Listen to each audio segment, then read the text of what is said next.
Vamos a hablar de las bases para la interpretación de la enfermedad venosa pélvica. Soy Oscar Bural Romero, jefe de la Unidad de Intervencionismo Venoso Endovascular, Servicio de Flebolinfología de la Fundación Favaloro. El primer tema que vamos a abordar es el síndrome de congestión pélvica.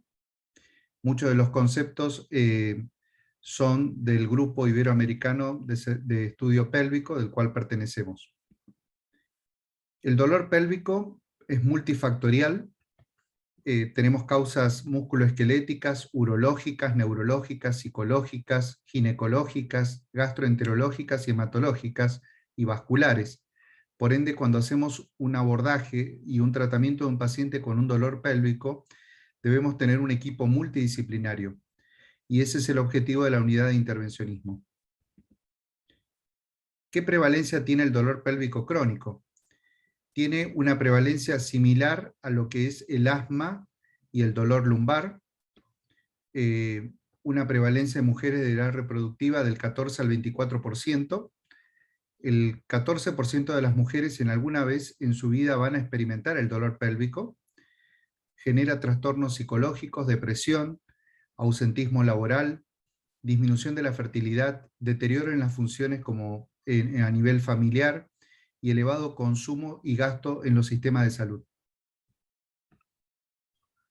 Para que podamos entender, dentro de las causas vasculares del dolor pélvico, podemos decir que tenemos por un lado los síndromes congestivos, lo que sería la congestión pélvica, o también llamado varicocele, en tanto que los síndromes compresivos venosos pueden clasificarse en altos y bajos, y es otra de las causas de dolor pélvico crónico. Los más comunes es el síndrome de cascanueces o nutcracker, y las lesiones ilíacas no trombóticas, o también llamadas May-Tyner.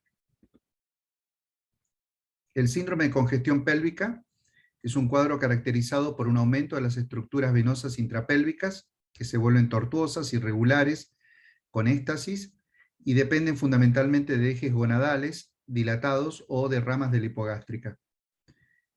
La característica de estos pacientes es la presencia de dolor en el piso pélvico o dolor a nivel de la región uterina, asociado con dispareunia en la mayoría de los casos, y la presencia de varices atípicas, vulvares, genitales, glúteas y multiparidad.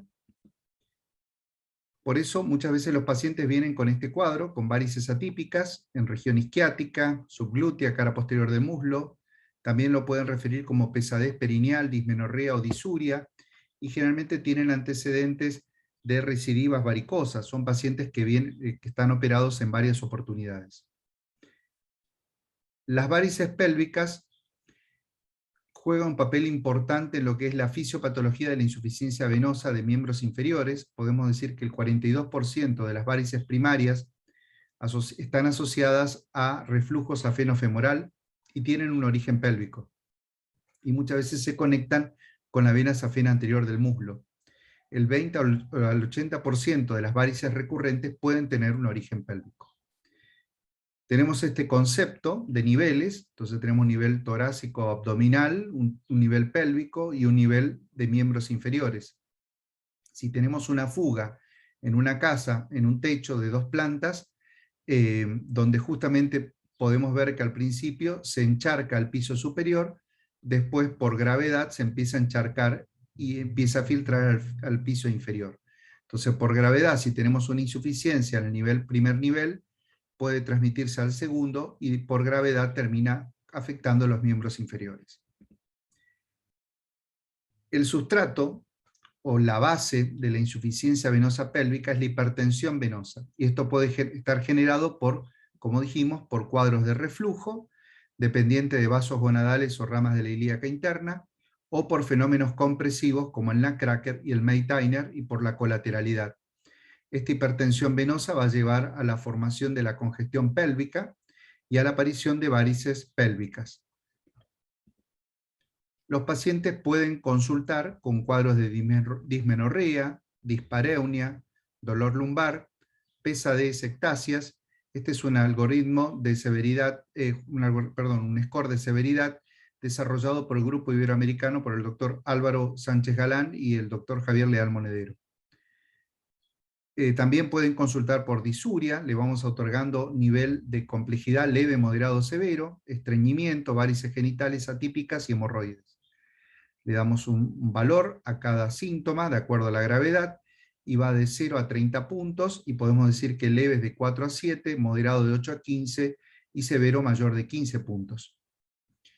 Dentro del algoritmo del grupo iberoamericano podemos decir que los pacientes que presentan dolor pélvico crónico, dispareunia, asociado a la presencia de fugas pélvicas o varices atípicas, estos pacientes generalmente deben ser estudiados por ecografía transvaginal, abdominal y de miembros inferiores. Ahí podemos identificar la presencia de varices atípicas, la presencia de dilatación, más de 5 venas, más de 5 milímetros, podemos sospechar una congestión pélvica o varicocele. Solicitamos una flebografía descendente, en la cual podemos identificar un reflujo, y solamente si hay reflujo se puede hacer la embolización, en tanto que si sospechamos de fenómenos compresivos altos o bajos, ya sea a nivel de la vena renal o de la vena ilíaca, entonces en ese caso lo asociamos a la flebografía con la angiotomografía o angioresonancia. Si comprobamos el cuadro compresivo y tiene indicación terapéutica, vamos a plantear el tratamiento con la angioplastía y la colocación de los stents dedicados a vena. Entonces, este reflujo de vasos ilíacos o vasos gonadales se transforma en varices en miembros inferiores por las fugas pélvicas. Es importante el examen físico de los pacientes. Nosotros debemos verlo de adelante, de costado y de atrás, y existen los determinados puntos de fuga, que son los sitios por el cual se manifiestan esta congestión pélvica hacia los miembros inferiores. Y ahí podemos mencionar al punto inguinal, al punto obturatriz, al punto pudendo, al punto glúteo superior, glúteo inferior y punto clitoridiano. Entonces acá con más detalle podemos ver justamente los diferentes puntos en los cuales esa insuficiencia venosa pélvica se transmite a miembros inferiores. Una visión frontal, una visión posterior. La mayoría de las venas que se ubican en la cara posterior de muslo generalmente tienen una conexión con perforantes o con fugas glútea superior o inferior, que se conectan con la vena ciática y, en relación con el nervio ciático, y muchas veces tiene una manifestación en la cara posterior de la pantorrilla. Ya hemos hecho el diagnóstico interrogando al paciente, haciendo el examen semiológico. Debemos asociarlo, en este caso, a la ecografía, a la tomografía o la resonancia cuando sea necesario. El gol estándar para el estudio de la congestión pélvica sigue siendo la ecografía abdominal y transvaginal, y ahí podemos ver patrones normales, patrón de insuficiencia, patrón derivativo o colateral y patrón mixto. Ahí estamos viendo un patrón normal, donde se puede ver perfectamente el útero, los ovarios, algunas venas, pero sin signos de insuficiencia. Este es un patrón totalmente patológico de insuficiencia venosa, se ve una incompetencia de las venas ováricas e ilíacas internas, donde se ve un flujo lento, enlentecido, con signos de éxtasis. Es un flujo lento en reposo con maniobra Doppler, y si le pedimos que realice una valsalva, se produce el reflujo. Eso es característico de la insuficiencia pélvica. Ahí vemos justamente el patrón de insuficiencia, las venas dilatadas, con maniobra color, se ve una inversión de flujo de colores, del azul pasa al rojo, y justamente vemos acá con modo Doppler cómo se ve el hiperflujo, la insuficiencia. En tanto, cuando tenemos un cuadro derivativo, es decir, por ejemplo, una compresión de la vena renal izquierda, donde todo el flujo renal se transmite hacia la vena gonadal izquierda, y esto se dirige hacia la pelvis, se produce ese cuadro derivativo, o al revés, cuando hay un fenómeno compresivo de la vena hipogástrica o lesión ilíaca no trombótica. Entonces, ¿qué vamos a tener? Un alto flujo en Doppler en reposo, pero si pedimos al paciente que realice una maniobra de Valsalva, se va a ver que desaparece el mismo. Esto es característico de un flujo derivativo obstructivo. Fíjense cómo desaparece. También podemos tener un patrón mixto, donde se combinan justamente los cuadros y donde podemos ver congestivos y compresivos. Ahí vemos justamente un reflujo de la vena pudenda interna y varices atípicas en miembros inferiores. La vena gonadal izquierda en forma axial, a veces comprimimos con el transductor a nivel abdominal, a nivel por arriba del ombligo, justo a nivel de la vena renal, para provocar la dilatación de la vena gonadal izquierda. También esta es la maniobra donde se realiza la compresión y ahí se ve la dilatación de la vena gonadal. También podemos ver en sentido longitudinal, en sedestación, se puede ver el paciente la vena gonadal izquierda por delante, por arriba, mejor dicho, del músculo psoas. Muchas veces los cuadros pueden ser asociados en la congestión pélvica a fenómenos postrombóticos. Por ejemplo, si tenemos una trombosis la ilíaca primitiva y la externa, todo el flujo deriva hacia la zona pélvica y podemos tener este patrón característico de postrombótico. Lo mismo la presencia muchas veces de circulación colateral, como lo que se llama palma fisiológico, que es la conexión de una región inguinal de un lado hacia el lado contralateral que está permeable, es característico de este cuadro congestivo. Algunos ejemplos de trombosis de vena ilíaca izquierda. Otros ejemplos de trombosis de síndrome posttrombótico, fíjense, secundario, por trombosis secundaria. La angiotomografía, en lo que respecta a la congestión pélvica, no tendría una indicación precisa. Fundamentalmente el diagnóstico lo hacemos por la ecografía, por la semiología y también con la radiología, pero la angiotomografía la solicitamos cuando sospechamos fenómenos compresivos. Muchas veces recibimos estas reconstrucciones tridimensionales donde ya nos están mostrando la vena gonadal izquierda, la gonadal derecha, que están insuficientes. Y la congestión pélvica perianexial. Ahí podemos ver todos esos vasos dilatados, tortuosos. Ahí vemos justamente la congestión venosa periuterina. Ahí podemos examinar, por ejemplo, ahí tenemos la aorta, el cuerpo vertebral, la vena renal izquierda con una compresión, la dilatación de la vena gonadal izquierda, la gonadal derecha también está un poco dilatada, el pasaje de la vena ilíaca a nivel de la bifurcación aórtica, si hay compresiones o no, podemos seguir la vena ilíaca, la vena hipogástrica y ver posteriormente si existen algún signo de congestión. Ahí se ve algunas varices rodeando el útero y los ovarios. Acá tenemos otra reconstrucción donde se puede ver perfectamente la congestión pélvica, más congestión pélvica. También a veces tenemos esta reconstrucción y se ve la vena gonadal derecha, nos ubica dónde desemboca, y la vena gonadal izquierda. Otra reconstrucción donde ya se puede ver perfectamente la insuficiencia de la vena gonadal izquierda. También cuando estamos evaluando a los pacientes con dolor pélvico crónico, con cuadro de congestión pélvica, debemos orientarnos a la radiología, pensando en un tratamiento de estos pacientes. Y dentro de la radiología tenemos un protocolo, que es el protocolo de vascular integral y del grupo iberoamericano, que lo estamos aplicando, en el cual, y de nuestro servicio, donde hacemos un abordaje coasistido de alguna vena del miembro superior derecho, fundamentalmente la basílica, en segundo lugar la vena yugular, la segunda opción, y por último dejamos la vena femoral, que solamente la utilizamos cuando tenemos venas retroaórticas, o algún tipo de agenesia o malformación. Entonces, utilizando catéteres y guías, catéteres tipo multipropósito, guías hidrofílicas, tipo Terumo, Roadrunner, Seawire, podemos posicionar el catéter primero en la vena renal izquierda, hacemos el disparo y vamos viendo si hay compresiones, si hay fugas.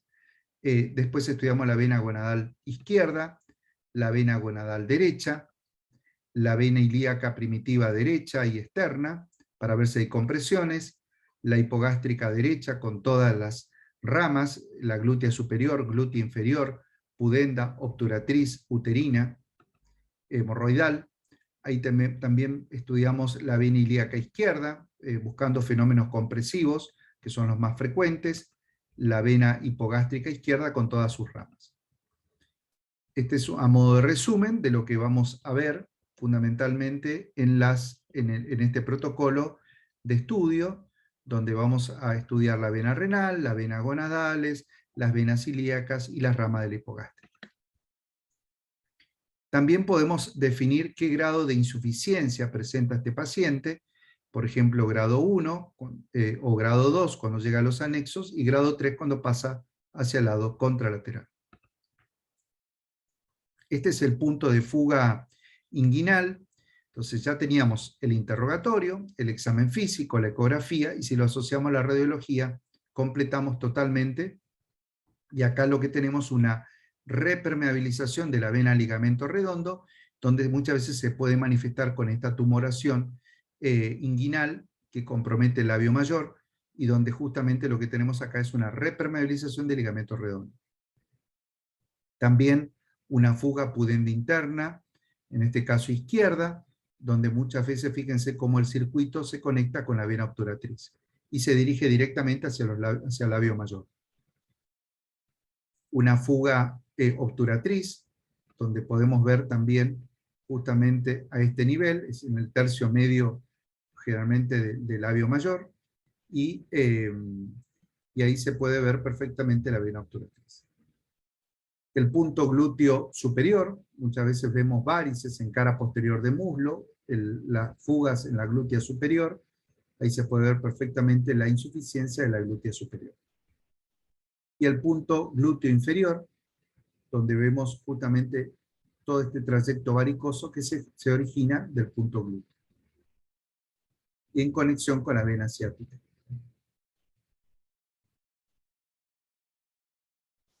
La fuga glútea, hay pacientes que tienen una combinación de la glútea superior y la glútea inferior, y eso explica por qué este paciente tiene varices en cara posterior de muslo.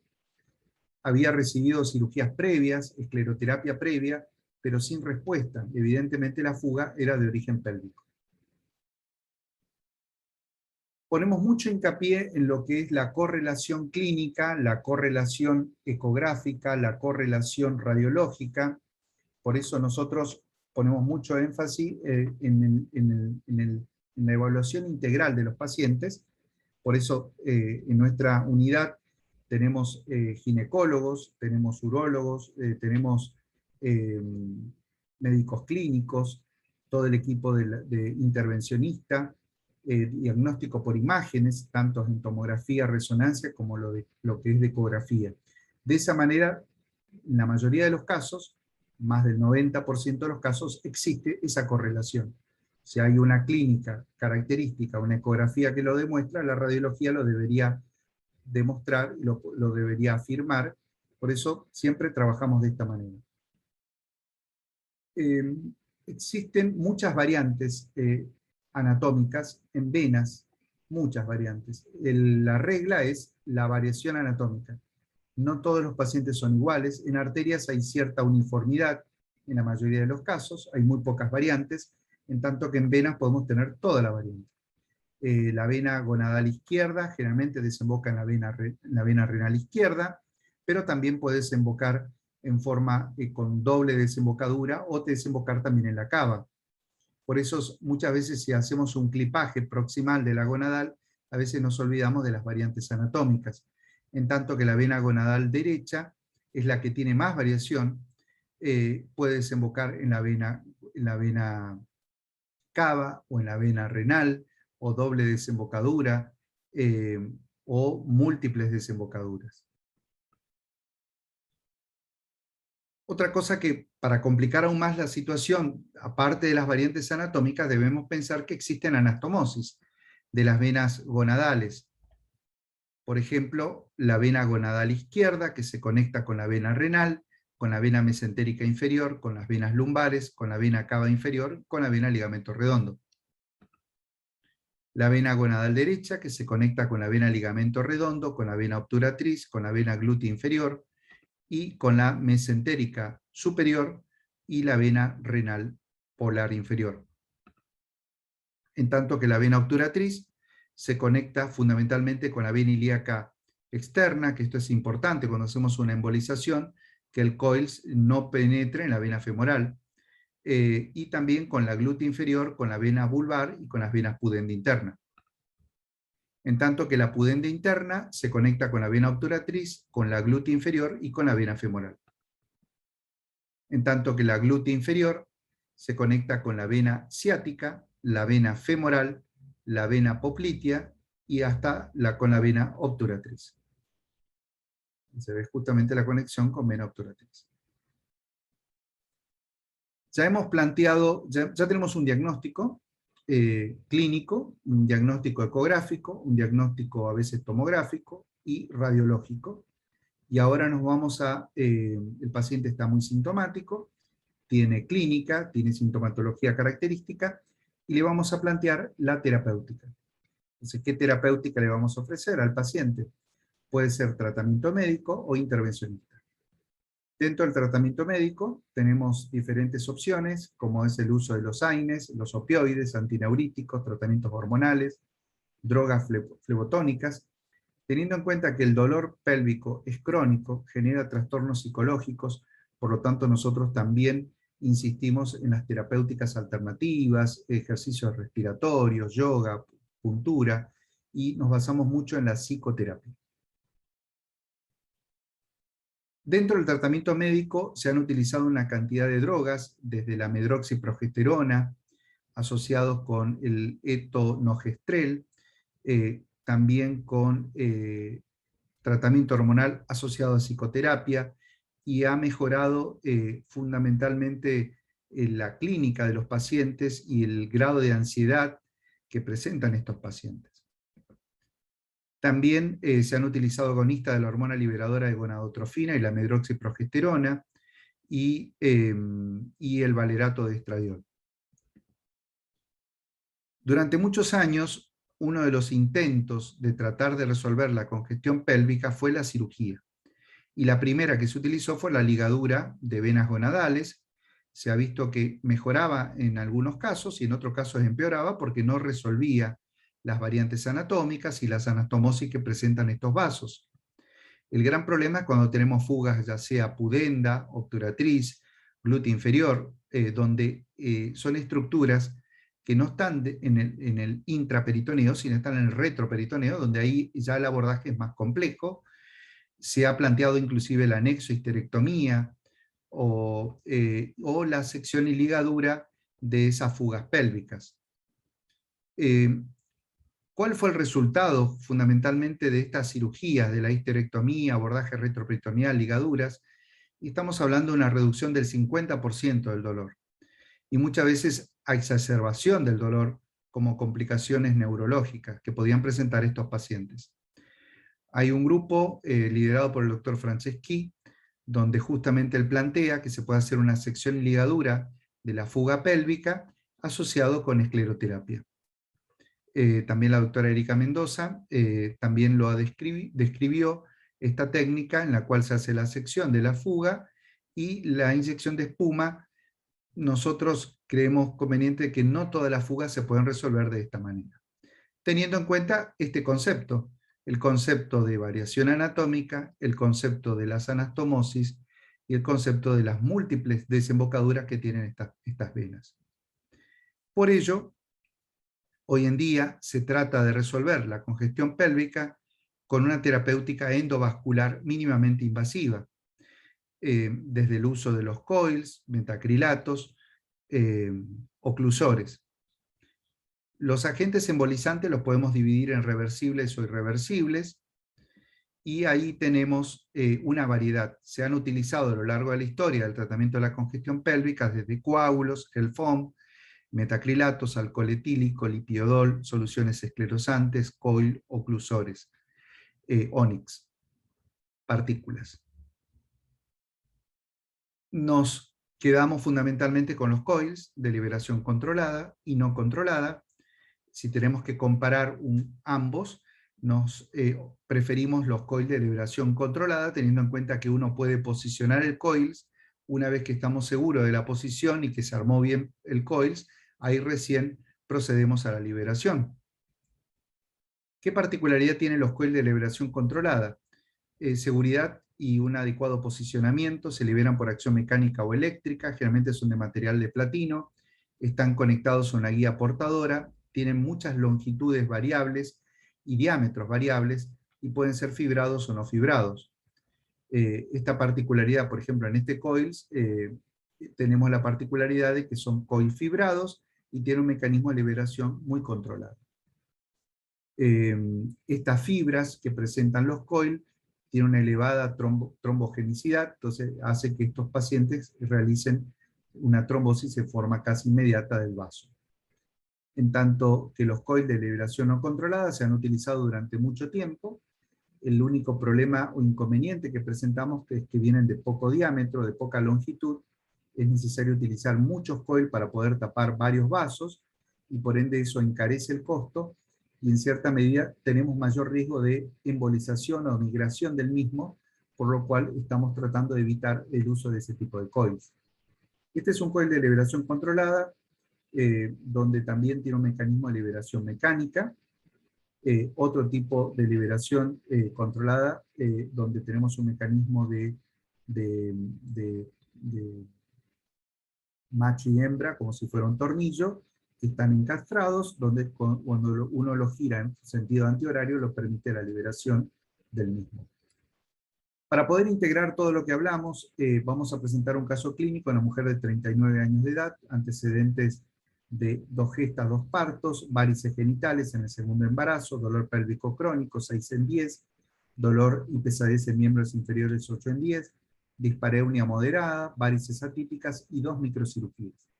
Y en la ecografía se puede ver una insuficiencia de la safena mayor, se evalúa con la flebografía un estudio rotacional donde se ve una compresión significativa con una derivación por la vena hemiácigos y derivación por la vena gonadal izquierda. Fíjense el tamaño de la vena gonadal izquierda y la insuficiencia. La ecografía mostraba justamente esa congestión pélvica, y en la tomografía se ve signos del pico característicos del nutcracker, la compresión dada por la arteria mesentérica superior y la aorta, y un ángulo aortovertebral de 17 grados. La paciente no tenía dolor lumbar, tenía fundamentalmente dolor pélvico, por lo cual decidimos hacer una embolización de la vena gonadal izquierda con coil de liberación controlada, embolización de la vena gonadal derecha con coil de liberación controlada y técnica de sándwich, con resultados satisfactorios. Otro caso clínico de una mujer de 41 años de edad, gestas 2, dolor pélvico severo, y fíjense el punto inguinal severo con varices genitales, varices en cara posterior, y justamente insuficiencia de la safena magna derecha, safena magna izquierda y fugas pudendas bilaterales. Entonces en la ecografía se ve una ligera ptosis renal y una insuficiencia de la vena gonadal izquierda. La vena gonadal derecha no fue localizada, la vena gonadal izquierda muy insuficiente, tortuosa, con la congestión periuterina grado 3, porque se dirige hacia el lado contralateral. La vena ilíaca e hipogástrica derecha, donde se ve la insuficiencia de la pudenda interna derecha, vena obturatriz y la fuga de la vena glútea inferior derecha. La vena ilíaca hipogástrica izquierda, donde vemos que no hay una compresión significativa, y una fuga de la pudenda interna izquierda.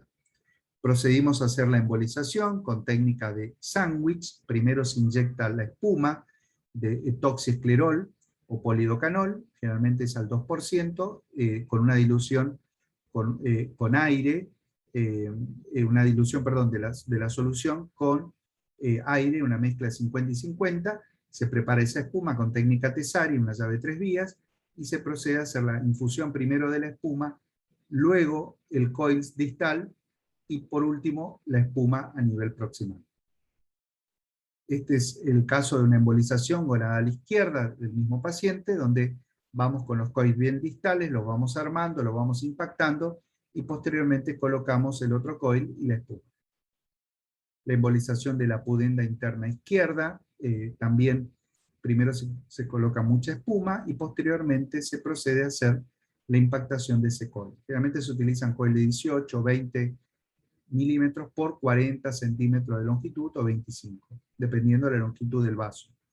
La embolización de la pudenda derecha con la espuma y el coil posteriormente. ¿Cuáles son los tips de la embolización pélvica? En este caso, lo que tenemos es fundamentalmente utilizar coil de liberación controlada, ir de distal hacia proximal, posicionarnos hasta 3 a 4 centímetros, 5 centímetros de la desembocadura de los vasos, y fundamentalmente hacer un abordaje integral de todas las fugas y todas las anastomosis. ¿Por qué hay recidivas o repermeabilizaciones? Cuando no estamos fallando en el tipo de coils, estamos fallando en los vasos tratados, no tratamos todas las fugas, el paciente aumenta de peso, fallas técnicas o se embaraza. La mayoría de los pacientes presentan un cuadro que se llama síndrome de posembolización, en el cual generalmente hay una presencia de dolor pélvico. Ese dolor pélvico puede mantenerse de 3 a 5 días, puede asociarse a hipertermia, y generalmente febrículas. Esas febrículas son generalmente de 24 a 48 horas. Se maneja con analgésicos. Estamos presentando este caso de mujer de 40 años, multípara, con varices atípicas en punto pudendo bilateral y glúteo, y dolor pélvico severo asociado a dispareunia severa.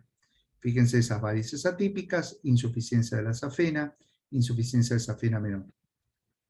La ecografía muestra un ángulo aorto mesentérico cerrado de 10 grados, dilatación de la vena gonadal izquierda, la congestión pélvica periuterina, y ahí vemos justamente una aptosis renal, una compresión con derivación por la vena lumbar, por la vena gonadal, y un fenómeno de nutcracker característico. El paciente no tenía dolor lumbar, por lo tanto tenía más bien clínica de congestión pélvica. La vena gonadal izquierda muy dilatada, muy insuficiente, con anastomosis con el tronco de la vena pudenda interna. Fíjense ese grado de congestión pélvica severo, y se procedió a hacer la embolización gonadal izquierda con técnica de sándwich, foam, coils, foam. Vena ilíaca derecha, con maniobra valsalva sostenida, con esa fuga pudenda, procedimos a hacer la embolización. La vena gonadal derecha también fue embolizada. Ahí podemos ver la embolización de la vena gonadal derecha. La vena ilíaca izquierda, con la fuga, y la embolización de la pudenda interna izquierda. Los pacientes generalmente pasan al sector de ambulatorio. Les recomendamos la ingesta de más de 2 litros de agua o de líquidos, de ambulación inmediata. La externación es a la hora y media. Recomendamos evitar los esfuerzos físicos durante por lo menos 15 días, manejo del dolor y los AINES, y seguimiento clínico. Para lograr un tratamiento integral del paciente, no solamente hacemos la embolización pélvica, sino también tratamos en forma extrapélvica, y acá lo hacemos con espuma, o con el tratamiento de los reflujos de los troncos safenos, perforantes y comunicantes, con láser o radiofrecuencia o microcirugía.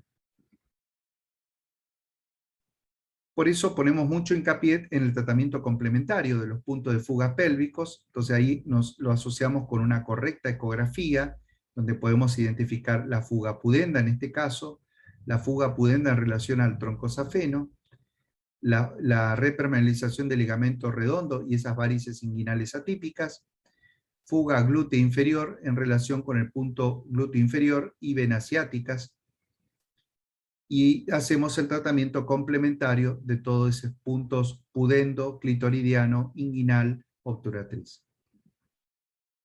En un caso de un paciente con una fuga pudenda, donde se realizó la embolización de la pudenda y la vena gonadal, y ahí se puede ver perfectamente cómo se logró la oclusión de las mismas, y posteriormente se procede a hacer una embolización complementaria utilizando realidad aumentada y espuma.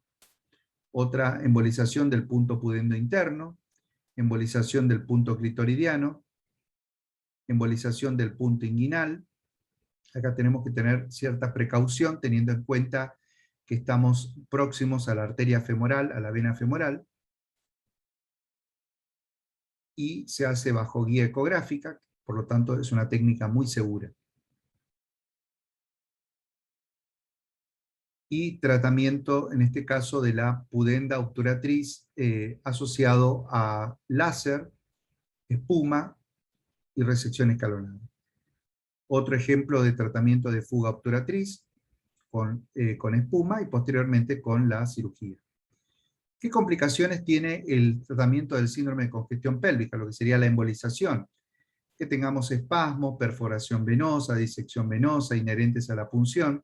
Son muy pocas, porque teniendo en cuenta que lo hacemos bajo guía ecográfica, y embolización a sitios no deseados. Por eso, como usamos coil de liberación controlada, eso nos permite posicionar correctamente el coil. ¿Cuáles son las complicaciones que nos preocupan? La migración del coil.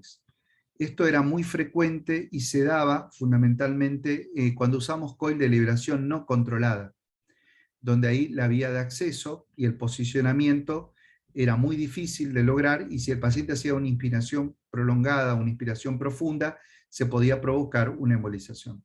Entonces esto está descrito en la literatura y ha habido muchos casos de embolización debido a estos coil de liberación no controlada. La perforación de vasos es muy frecuente, estamos hablando de perforación venosa, genera un pequeño hematoma, se esperan unos minutos y después se puede continuar con el procedimiento. También existen fallas en los mecanismos de liberación de coils. Fundamentalmente los coils son muy seguros, por lo que estos coils de liberación controlada es poco frecuente que tengamos estos inconvenientes. Hay algunos ejemplos de algunos inconvenientes durante la liberación que se pueden resolver. Tratamos de usar catéteres no hidrofílicos cuando hacemos la embolización. Por ejemplo, si hacemos un abordaje femoral y justo estamos liberando el coils y el paciente respira, podemos tener la salida del coils del catéter. Entonces, justamente por eso tratamos de venir desde arriba para evitar esta situación. Complicaciones por la embolización extrapélvica. Y bueno, estamos hablando de la más temida, es la inyección intraarterial. Por eso debemos hacerlo bajo guía ecográfica, y eso es muy seguro. Lesiones neurológicas es muy baja, tromboflebitis, que es lo habitual, que es lo que queremos obtener, y eso se trata con cremas, con heparinas y analgésicos, o hielo local. ¿Qué resultados tenemos en el tratamiento de la congestión pélvica? Los resultados son muy alentadores, estamos teniendo un nivel de evidencia 1B, en guías latinoamericanas y guías internacionales. La tasa de oclusión primaria es del 92 al 98%, la tasa de efectividad del tratamiento es del 86 al 99%, la tasa de satisfacción es del 90 al 99%, y la tasa de recidiva es muy baja, del 2 al 9%, y lo más importante acá es que cuando el paciente se embaraza, eso se eleva al 30%.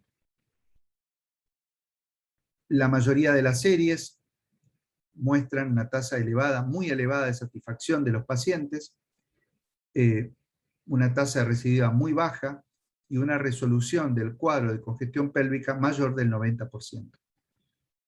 Tanto las guías americanas, europeas y latinoamericanas y nacionales recomiendan fundamentalmente la embolización sobre la cirugía, sobre la resección escalonada y esclerosis. Por lo tanto, hoy en día el gol estándar para el tratamiento de la congestión pélvica es la embolización con catéter, con técnica de sándwich, FOAM, coils, FOAM.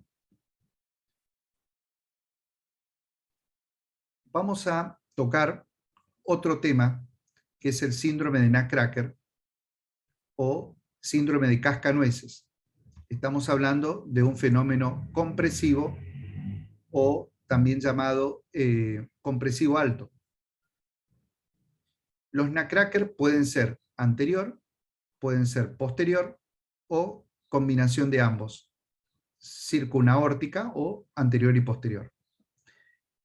Dentro del protocolo del grupo iberoamericano, generalmente los pacientes consultan por dolor lumbar alto, casi invalidante, y en la mayoría de los casos asociados a micro o macrohematuria. En algunos casos con dolor pélvico crónico, dispareunia, varices atípicas. Entonces también hacemos la ecografía transvaginal, la ecografía transparietal. Si sospechamos de compresión, lo asociamos a la angiotomografía o angioresonancia y la flebografía. Si el paciente tiene un patrón fundamentalmente congestivo y no una compresión significativa, se procede a hacer la embolización, pero si comprobamos que existe dolor lumbar invalidante, hematuria, asociado a congestión, en ese caso colocamos un stent renal asociado a la embolización. ¿Cuáles son los criterios para determinar justamente ese grado de compresión severa a nivel de la vena renal? Tenemos criterios directos y criterios indirectos. Los directos transabdominales, si tenemos un ratio de diámetro y ratio de velocidad mayor de 5, que es las medidas tomadas entre el segmento iliar de la vena renal izquierda con respecto al compás aortomesentérico. Entonces, si hay una variante de velocidades y de diámetros, entonces procedemos a hacer el diagnóstico. También hay otros criterios, como la utilización del calibre, ángulo aortomesentérico menor de 30 grados, visualización de la vena gonadal izquierda dilatada, visualización de circulación colateral. La angiotomografía también comparte muchos de esos criterios ecográficos: ángulo aortomesentérico cerrado menor de 30 grados, signo del pico característico, fíjense la aorta, la mesentérica superior, y cómo se comprime la vena renal en el pasaje. Ahí medimos ratios de diámetro por tomografía y podemos ver todas las variantes. La variante de nacracker anterior, posterior y circunaórtico. La radiología creemos que es el gol estándar para el tratamiento, para el diagnóstico y para poder definir las vías derivativas. Podemos ver el signo del pico, medir gradientes, renocavo, dilatación de la vena gonadal izquierda, vena renal comprometida, dilatada, todas las vías derivativas lumbares, ascendentes, descendentes, por vena gonadal o por venas suprarrenales. Para ello hemos desarrollado en nuestra unidad de intervencionismo venoso de vascular integral, dentro de la unidad de Fundación Favaloro, hemos desarrollado un protocolo de estudio de pacientes y donde hemos descrito 7 variantes anatómicas, radiológicas, ecográficas del síndrome de nacracker. Esto es un poco a modo de resumen de las 7 variantes, y este es un dibujo donde nos ejemplifica perfectamente bien todas esas variantes: la tipo 1, donde la derivación se produce por la vena gonadal; la tipo 2, la tipo 1, que es el patrón normal; la tipo 2 por la vena gonadal; la tipo 3 es las lumbares ascendentes, y después los diferentes tipos que vamos a ir analizando a continuación. Es un dibujo del doctor Ariel Ramos, perteneciente al servicio, donde podemos ejemplificar perfectamente bien todas estas variantes. Así como existía una correlación en la congestión pélvica entre la clínica, la ecografía y la radiología, también lo tenemos en el fenómeno de nacracker o en el síndrome de nacracker. Y esto es muy importante: asociar la clínica, asociar la ecografía, la tomografía y la radiología. ¿Qué tratamiento vamos a plantear a los pacientes? El tratamiento va a estar relacionado a la clínica. Si el paciente tiene menos de 18 años, le pedimos al paciente que aumente de peso, que sería uno de los primeros signos, donde al aumentar de peso desaparece el dolor, se separa la arteria mesentérica de la vena, y en algunos casos se puede plantear cirugía abierta, reimplante de vena renal izquierda o bypass gonadal cavo. Todas tienen complicaciones, tienen una morbilidad. Se puede hacer reimplante laparoscópico o interposición protésica. Nosotros en nuestro protocolo, también el protocolo de estudio, también es orientativo hacia la terapéutica que vamos a implementar. En el patrón tipo 1, que es el normal, en el 42% de los casos de nuestra serie, no vemos una compresión, por lo tanto el control va a ser clínico. En el tipo 2 Toda la derivación se produce por la vena gonadal izquierda, hacia la vena gonadal izquierda, por lo tanto la clínica predominante va a ser el dolor pélvico crónico. Ahí vamos a hacer una embolización gonadal. Al embolizar la vena gonadal y el paciente no tiene dolor lumbar y no tiene hematuria, obligamos el flujo a ir hacia las venas lumbares ascendentes o descendentes, o vena hemiácigos. En el tipo 3, la derivación es ascendente por venas lumbares y por vena hemiácigos, que se dan el 1% de los casos, y estos son los denominados fenómenos de Nutcracker, en el cual los pacientes son asintomáticos. Por lo tanto, la conducta es expectante. En el tipo 4, existe una derivación descendente por venas lumbares, puede ser tipo A, preaórtico, y tipo B, retroaórtico, donde se puede ver perfectamente esa derivación. Y generalmente los pacientes tienen mucho dolor lumbar, por lo tanto la conducta es el implante de stent. En el tipo 5, donde la derivación es contralateral, que lo realiza fundamentalmente por una circulación prevertebral y lumbar, ¿cuál es la clínica? Dolor lumbar invalidante. Entonces estos pacientes terminan con implante de stent. En la tipo 6 es la derivación combinada o múltiple, que puede ser preaórtica o retroaórtica, donde acá fundamentalmente la conducta va a ser el implante del stent o la embolización en caso de insuficiencia gonadal. En la de tipo 6 retroaórtica, generalmente acá la derivación es lumbar o prevertebral, y donde ahí la conducta será la del implante de stent. En la de tipo 7, que es la derivación circunaórtica, ahí vamos a depender de la clínica del paciente y determinar si vamos a colocar el stent o hacer la embolización. ¿Qué utilidad tiene el IBUS en el tratamiento, en el diagnóstico de los fenómenos compresivos altos y bajos? La utilidad es inmensa, es muy amplia, nos permite determinar los sitios de compresión, determinar las características de la compresión, ubicar la posición de la vena cava, sobre todo en el momento de liberación de los stent, posicionar adecuadamente el stent, variantes anatómicas, vías derivativas, determinar el diámetro del stent que vamos a utilizar, diámetro del vaso a tratar, tener en cuenta que el diámetro tiene, las venas tienen una variación de diámetro con la postura, con los movimientos respiratorios y ante maniobra de Valsalva. Por eso es muy importante de esa manera tener en cuenta ese detalle cuando vamos a elegir el stent adecuado. Sobredimensionar de un 30 a 40% el vaso.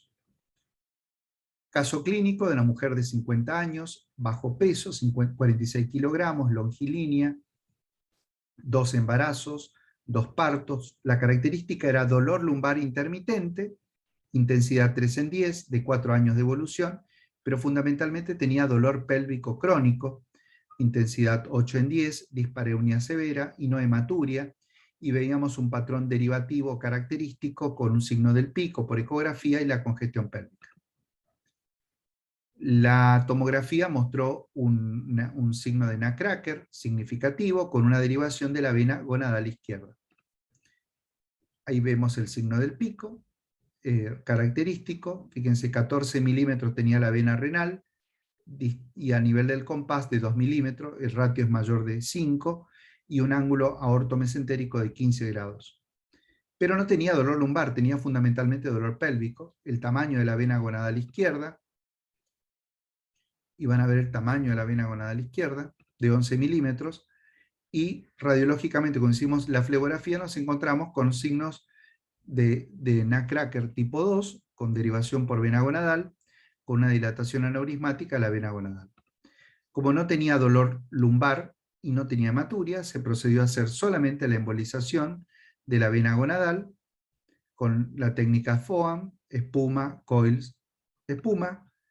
Y fíjense, cuando hicimos el estudio hemodinámico post-embolización, cómo cambia la vía derivativa. En lugar de ir a la vena gonadal, está derivando ahora al sistema hemiácigos y sistema lumbar. El paciente tuvo una excelente evolución con desaparición de la clínica pélvica y no presenta signos de Nutcracker.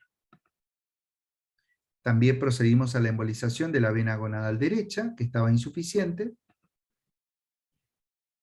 Entonces ese es el ejemplo característico de tratamiento de una compresión severa, de fenómeno de nutcracker, donde la derivación fundamentalmente está dada por la vena gonadal izquierda. Caso clínico, mujer de 17 años, antecedentes de que era virgen, no se podía hacer la ecografía transvaginal, por lo tanto optimizamos el diagnóstico con la ecografía transabdominal. Habitualmente hacemos las transvaginales en la mayoría de los pacientes, excepto en esta situación. Tenía un dolor punzante a nivel pélvico, intensidad 9 en 10, lumbar, intensidad 6 en 10, microhematuria intermitente, recibió varias laparoscopías, tratamientos hormonales, sin respuesta, inclusive antecedentes de ideas de suicidio, donde realizamos el estudio diagnóstico y vimos esa compresión significativa de la vena renal izquierda, y justamente con un gradiente reno-cavo de 2 milímetros. Generalmente no hay mucho gradiente reno-cavo, teniendo en cuenta que todo el flujo va por la vía derivativa. Insuficiencia severa de la vena gonadal izquierda, se procedió a hacer la embolización con técnica de espuma y FOAM. Colocamos un stent dedicado a vena. Fíjense, en este caso es un stent ABRE de 16 por 60, que se posicionó perfectamente en la vena renal, y de esa manera se procedió a cómo resolvió la colateralidad. En el control tomográfico y ecográfico se puede ver perfectamente el stent normoinserto, desaparición de la colateralidad y desaparición de la clínica del paciente. Otro caso clínico de una mujer de 17 años, nulípara, que refiere a un dolor lumbar desde el inicio de la menstruación, hace 3 años, de 3 años de evolución, dolor de intensidad de 6 a 8 en 10, que se intensifica con la permanencia prolongada de pie, con la actividad física, las menstruaciones. El dolor después fue más lumbar, bilateral, con irradiación pélvica, antecedente de ovario poliquístico, ingesta de anticonceptivos, sin mejoría con tratamiento hormonal. Vemos una disposición de una vena renal retroaórtica. Hay algunos colegas, y nosotros compartimos con esa teoría, de que los pacientes que tienen esta disposición de vena, de supuesta vena renal, generalmente tienen una agenesia o trombosis de la vena renal intrauterina, y lo que hace es utilizar el riñón, una vena lumbar, como vía de drenaje. Por eso tiene esa disposición irregular o diferente la vena renal retroaórtica. Procedimos a hacer la angioplastía con implante de stent dedicado a vena, y fíjense cómo desapareció totalmente la colateralidad por la vena lumbar y se posicionó perfectamente el stent. Lo que era el antes, cómo derivaba todo por el flujo por los vasos lumbares, y posteriormente cómo desaparece esa colateralidad. Otro caso clínico, una mujer de 24 años, sin embarazos, antecedente de disuria, dolor lumbar intensidad progresiva de 4 años, dolor pélvico severo, irradiado de región bilateral de ingle y glúteo, microhematuria intermitente, donde se puede ver perfectamente un ángulo de 13 grados, la compresión y la dilatación de la vena gonadal izquierda. La tomografía, la reconstrucción y la flebografía se mostró cómo derivaba todo el flujo por la vena lumbar, por las venas hemiácidos y las paralumbares, y eso justificaba el dolor. Se procedió a hacer la técnica de embolización con espuma, coil y espuma, ocluyendo en la vena gonadal, y posteriormente, fíjense, post-embolización, cómo cambia la vía derivativa, pero con escasa derivación, y esto es una de las indicaciones de colocar un stent. Entonces colocamos un stent dedicado a vena, en este caso también un stent ABRE 16 por 80, y se procede a hacer totalmente la desaparición de la colateralidad. Lo que era el antes y lo que era el después. Entonces, como antes se veía y se hace maniobra valsalva, fíjense cómo derivaba fundamentalmente hacia las venas lumbares, un poco a la hemiácigos, y se ve la derivación, y cómo quedó posteriormente post implante de stent. Otro caso de una mujer con antecedentes a fenectomía segmentaria, hace 6 años, recidivia varicosa en relación a un punto pudendo izquierdo, dolor lumbar invalidante, microhematuria, donde se puede ver perfectamente bien la compresión severa, la dilatación de la vena gonadal, la compresión severa de la vena renal y la dilatación de la vena gonadal izquierda. Signos de Nutcracker, con derivación por hemiácido tipo 6 y derivación por vena gonadal izquierda. Es una derivación combinada o múltiple. La vena glútea inferior derecha, insuficiente, que se procedió a hacer la embolización. La embolización de la vena pudenda interna izquierda. Embolización de la vena gonadal izquierda, muy insuficiente. Y realizamos un estudio con IBUS, donde se puede ver el pasaje del IBUS. Fíjense, vamos a repasar esto de nuevo. Ahí estamos en vena cava con el IBUS. Estamos atravesando, ahí se ve lo que sería vamos a repasar un poquito. La arteria mesentérica superior, la vena renal, y acá se insinúa la aorta. Seguimos, justo ahí empieza la compresión, desaparece la luz de la vena renal, totalmente ahí arriba tenemos la arteria mesentérica superior, detrás la aorta, y posteriormente la llegada al ilio renal.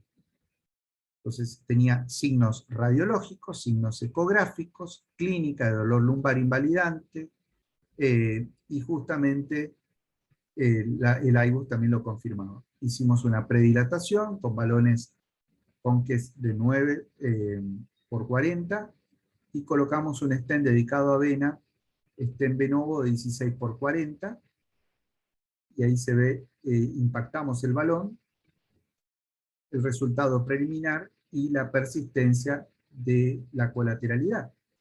Entonces, cuando uno coloca un stent, lo ideal sería que desaparezca la circulación colateral. No había gradiente de presión, entonces acá nos llama la atención. A este nivel está la arteria mesentérica superior y la aorta, pero ¿por qué sigue habiendo colateralidad? Entonces evidentemente hay otra compresión que no la detectamos. Repetimos el IBUS y ahí nos encontramos, estamos dentro del stent y vemos que cuando estamos pasando el borde posterior, el extremo distal del stent, cercano al ilio, vemos una segunda compresión no dada por la arteria mesentérica superior, seguramente compresión ligamentaria, y en ese caso procedimos a colocar un segundo stent distal, y ahí vemos perfectamente cómo desaparece la colateralidad a este nivel. Entonces el resultado final, vemos la vena cava, vemos la desaparición de la colateralidad, y justamente por IBUS ninguna compresión significativa. Ahí vimos justamente la ecografía, donde se puede ver perfectamente bien el stent normoinserto. Ahí se ve el stent, posicionado entre la aorta y la mesentérica, y sin signos de compresión. Migración proximal, complicaciones. Vamos a hablar de la migración proximal y de la migración distal. Esta es la complicación más temida, la migración proximal. Entonces, muchas veces, cuando el paciente, estamos liberando el stent, si el paciente hace una inspiración prolongada, una inspiración profunda, podemos tener migración. Si utilizamos un stent pequeño, un stent que no sea adecuado a la vena, teniendo en cuenta que la vena se debe sobreestimar de un 30 a 40%, nos guiamos del IBUS para tener una idea estimada, pero siempre sobreestimamos. La migración distal es fácil de resolver porque colocamos un stent proximal y se ha descrito en la literatura migración proximal que requirió, que inclusive hubo un desplazamiento del estén hacia la aurícula, ventrícula, inclusive hasta la pulmonar, donde en ese caso es necesario capturarlo con un lazo, y si no se puede capturar con un lazo, muchas veces termina en cirugía. ¿Qué efectividad tiene el tratamiento del síndrome de Nutcracker? El tratamiento fundamentalmente puede ser tratamiento médico, tratamiento quirúrgico, tratamiento endovascular. En nuestro grupo de trabajo, con un seguimiento a largo plazo, hemos visto a 5 años una tasa de resolución muy elevada de los pacientes, con resolución de la sintomatología, con resolución de las vías derivativas, del dolor pélvico. Por lo tanto, optamos por las técnicas endovasculares. Se han utilizado durante muchos años stent convencionales para vena renal. El tema es que no existen stent dedicados a vena de uso exclusivo renal todavía. Por lo tanto, hoy en día estamos utilizando los stent dedicados a vena con indicación ilíaca fundamentalmente, pero también se puede colocar a nivel subclavio, y hemos tenido muy buenos resultados con estos stent dedicados a vena a nivel renal. ¿Qué particularidad tienen los stent dedicados a vena versus los stent convencionales? Que tienen una amplia gama de diámetros y longitudes, generalmente son de nitinol, son flexibles, pero tienen mayor fuerza radial, bajo acortamiento, y pueden ser de celda abierta o de celda cerrada.